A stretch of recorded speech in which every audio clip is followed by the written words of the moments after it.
అందరికీ నమస్కారం. Epic story లైన్స్‌కు స్వాగతం. ద్వాదశ జ్యోతిర్లింగాల్లో ఒకటిగా అబ్బురపరిచే శిల్పకళా వైభవానికి ప్రతీకగా ఎన్నో వింతలకు నెలవుగా రామేశ్వరాన్ని భావిస్తాం.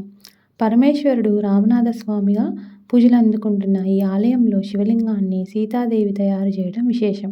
దక్షిణ కాశీగా పేరుగాంచిన ఈ మహిమాన్వితమైన క్షేత్ర దర్శనం సర్వపాపహరణమని పురాణాలు వెల్లడిస్తున్నాయి. ఈరోజు మనం రామేశ్వరం గురించిన కొన్ని విషయాలను మాట్లాడుకుందాం.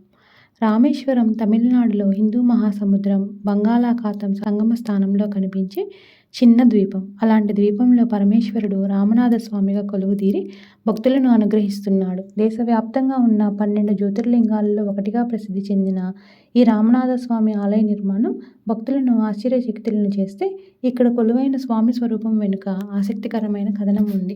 అందుకే రామేశ్వర ఆధ్యాత్మిక ధామంగాను, పర్యాటక ప్రాంతంగాను పేరుగాంచి అటు భక్తుల్ని ఇటు పర్యాటకుల్ని ఆకట్టుకుంటుంది. ఈ ఆలయంలోకి ప్రవేశించి ఇక్కడ తీర్థాలను చుట్టేస్తూ ఆ తర్వాత శిల్పకళా సంపదని వీక్షిస్తూ స్వామిని దర్శించుకోవడానికి కనీసం 4 గంటలు పడుతుందంటేనే అర్థం చేసుకోవచ్చు ఆలయం ఎంత గొప్పగా ఉంటుందో. అవును మరి, 15 ఎకరాల్లో విస్తరించి 4 వైపులా 4 గోపురాలతో కనిపించే ఈ ఆలయంలోని 3వ ప్రాకారంలో దాదాపు 30 అడుగుల ఎత్తులో 1000కి పైగా స్తంభాలు ఉంటాయి. అందుకే ప్రపంచంలోనే అతి పొడవైన ప్రాకారం కలిగిన ఆలయంగా ఈ గుడి ప్రసిద్ధిగాంచింది. ప్రారంభంలో కేవలం గడ్డిపాక రూపంలో ఉన్న ఈ ఆలయాన్ని ఇంత అద్భుతంగా నిర్మించడం వెనుక ఎందరో రాజుల కృషి ఉంది.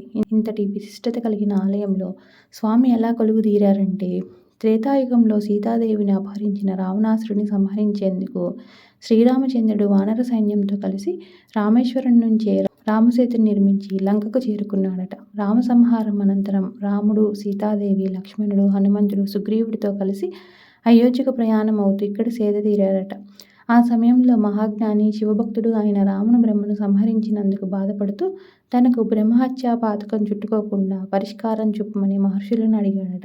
అంతా కలిసి శివలింగాన్ని ప్రతిష్ఠించి పూజించమని సలహా ఇవ్వడంతో కైలాసానికి వెళ్లి శివలింగాన్ని తీసుకురమ్మంటూ రాముడు హనుమంతుడిని ఆదేశించాడట. అయితే ముహూర్త సమయం దగ్గర పడుతున్న హనుమంతుడు రాకపోయేసరికి సీతాదేవి సముద్రపు ఒడ్డున ఇసుకతో శివలింగాన్ని తయారు చేయడంతో రాముడు ఆ శివలింగానికే పూజలు జరిపించాడట. ఆ తరువాత శివలింగంతో వచ్చిన హనుమంతుడి విషయం తెలిసి అలగడంతో రాముడు రెండింటినీ ప్రతిష్ఠించి మొదట హనుమంతుడు తెచ్చిన శివలింగాన్నే దర్శించుకోవాలనే నియమాన్ని పెట్టాడట. అందుకే ఇప్పటికే హనుమంతుడు తెచ్చిన శివలింగానికి పూజలు, నైవేద్యాలు జరిపాకే రామలింగానికి పూజలు చేస్తారు అర్చకులు. ఇలా 2 శివలింగాలు కలిగిన అరుదైన ఆలయంగాను ఈ గుడి గుర్తింపు సాధించింది. ఇలా రాముడు ప్రతిష్ఠించిన రామనాథస్వామి జ్యోతిర్లింగంగా పూజలు అందుకుంటున్నాడు. రామేశ్వరంలో మొత్తం 64 బావులు ఉంటే వాటిలో ఆలయంలో ఉన్న 22 అతి ప్రధానమైనవిగా చెబుతారు. రావణ సంహారం అనంతరం రాముడు అమ్ముల పొదిలో మిగిలిన 22 బాణాలతో ఇక్కడ 22 బావులను సృష్టించాడని అంటారు. ఇక్కడ వచ్చే భక్తులు మొదట సముద్రపు ఒడ్డునున్న అగ్నితీర్థంలో స్నానం ఆచరించాకే ఆలయం లోపలికి వెళ్తారు.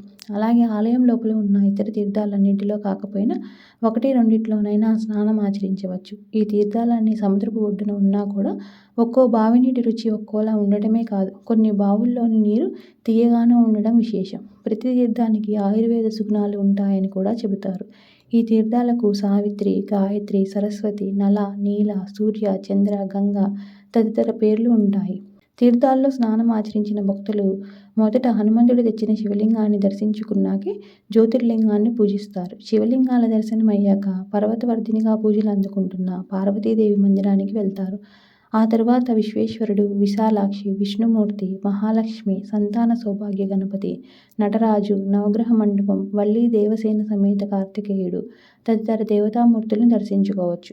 ఆలయ ప్రాకారాల్లో నడిచే భక్తులు మహర్షులు ప్రతిష్ఠించిన 108 శివలింగాలను చూసి మంత్రముగ్ధులవుతారు. రామలింగ ప్రతిష్ఠను తెలియజేసే మందిరమూ ఉంది ఇక్కడ. నంది మండపంలోని నంది విగ్రహం దాదాపు 17 అడుగుల ఎత్తు ఉంటుంది. హనుమంతుడి విగ్రహం శ్రీలంక వైపు చూస్తున్నట్లుగా కనిపిస్తుంది. ఇక్కడున్న లక్ష్మణ తీర్థంలో పితృతర్పణ కార్యక్రమాలను నిర్వహించవచ్చు. ఆలయ ప్రాంగణంలో ఏడాది మొత్తం జరిపే పూజలు ఒక ఎత్తు అయితే, ప్రత్యేక పర్వదినాల్లో నిర్వహించే ఉత్సవాలు మరొక ఎత్తు. ముఖ్యంగా మహాశివరాత్రి సందర్భంగా 10 రోజుల పాటు ప్రత్యేక పూజలు నిర్వహించి దేవతామూర్తుల్ని పురవీధుల్లో ఊరేగించడం, అభిషేకాలు, దీపాల అలంకరణలు చూసేందుకు 2 కళ్ళు సరిపోవు. అలాగే జూలై, ఆగస్టు నెలల్లో తిరుకల్యాణం పేరుతో 17 రోజుల పాటు ప్రత్యేక ఉత్సవాలు జరుగుతాయి. ఆ సమయంలో జరిగే రామనాథస్వామి పర్వతవర్ధిని కళ్యాణాన్ని, ఇతర సాంస్కృతిక కార్యక్రమాలను చూసి తరించవలసిందే. దేవీ శరన్నవరాత్రులు, నటరాజ నిజరూప దర్శనం, రామలింగ ప్రతిష్టను పురస్కరించుకొని ప్రత్యేక ఉత్సవం, ఆరుద్ర దర్శనం పేరుతో విశేషమైన కార్యక్రమాలు, శ్రీరామనవమి ఇలా ఏడాది మొత్తం ఎన్నో వేడుకలు జరుగుతాయి ఇక్కడ. రామేశ్వరానికి వచ్చే భక్తులు కేవలం స్వామి దర్శనంతోనే వెనుదిరిగి వచ్చేయరు. ఇక్కడున్న ధనుష్కోడి, పాంబన్ వంతెన, తేలే ఇటుకలు, గంధమాదన పర్వతాన్ని సందర్శిస్తారు. రాముడి పాదుకులు ఉండే గంధమాదన పర్వతం పైకి ఎక్కితే రామేశ్వరం మొత్తం కనిపిస్తుందట. రామేశ్వరంలోని సముద్రానికి శాంత సముద్రం అని పేరు. అలల ఉధృతి లేని సముద్రాన్ని ఇక్కడ మాత్రమే చూడవచ్చు. రామేశ్వర యాత్రను ఓ పద్ధతి ప్రకారం చేస్తే పుణ్యక్షేత్రాలన్నిటిని దర్శించిన ఫలితం దక్కుతుందట. భక్తులు మొదట వారణాసికి వెళ్ళి కాశీ విశ్వనాథుడిని పూజించి అక్కడి నుండి గంగా జలాన్ని తీసుకొచ్చి రామేశ్వరంలోని శివుడికి అభిషేకించాలి. మళ్ళీ ఇక్కడున్న ఇసుకను తీసుకువెళ్ళి కాశీలోని గంగలో కలపాలని అంటారు. పైగా భారతదేశంలో ఉన్న నదులన్నీ ఇక్కడున్న బావుల అంతర్భాగం నుంచి ప్రవహిస్తాయని కూడా చెబుతారు. అందుకే రామనాథ స్వామిని దర్శించుకుంటే సమస్త యాత్రాఫలం కలుగుతుందని ప్రతీతి. ఓం నమః శివాయ. Happy listening.